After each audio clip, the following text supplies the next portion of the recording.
So I was raised in southern Louisiana. I was raised to go to church on Sundays, but I was not raised on what that looked like throughout the week. So I did not have a good view of what a leader of the home meant. My dad had a bad drug problem and gambling problem, and so we were raised in a big mess. My dad was very good at wearing a mask his whole life, and so I learned to wear a mask that everything was okay and everything was fine, but on the inside I was just completely shattered and broken. I was raised in a home where, my dad was an alcoholic and my mom tolerated it. As far as church goes, we would go on Christmas and Easter, and that was kind of the extent of it. I was, between my junior and senior year in high school, I was 16 years old. My dad committed suicide. After that, I just kind of did whatever I felt like doing, got into drinking and dropped out of college. We dated for a year and a half before we got married. We moved to Crystal Springs, Mississippi, thinking that really if we changed our situation that our circumstances would change and our hearts would change and our lives would change, but everything kind of just went with us.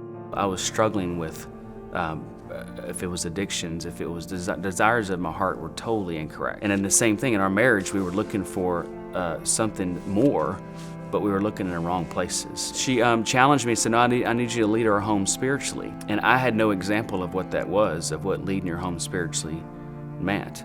We started going to church more or less for, I guess you say, so we can say that we're going to church. I started being intentional about finding guys that could disciple me. I had a guy tell me, he says, man, he goes, I'm not going to tell you what to do and not to do, but I can tell you that if you continue to fill yourself up with the truth, the less and less you'll want of the world. We moved to Memphis because my job relocated me here, and I came to Bellevue because I was intentionally looking for a church that I could serve in, but at the same time a church that I knew that stood for the things that made a difference in my life. There was a guy met me in a parking lot and shook my hand. He didn't just tell me where to go and say, well, hey, welcome to Bellevue, have a good day. It was genuine. And he introduced me to a guy named Shelton. Tim just shook my hand and he acted like he'd known me for 10 years. Just started talking to me and he just introduced himself and started getting me plugged in. And before you know it, I came again on Sunday night and then on Wednesday night. And it wasn't because the church was big or it had a lot of people.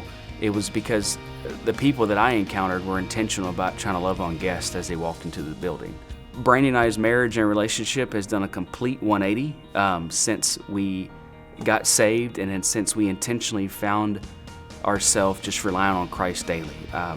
As the man of the home, I have put Christ in the center of our marriage instead of our own selfish ambitions and our own selfish actions. I would challenge you as a believer that you possess the ability to share the gospel with anybody. What would my life be now if I didn't have that guy shake my hand and just look me in the eye and say, man, we're glad you're here and I love you.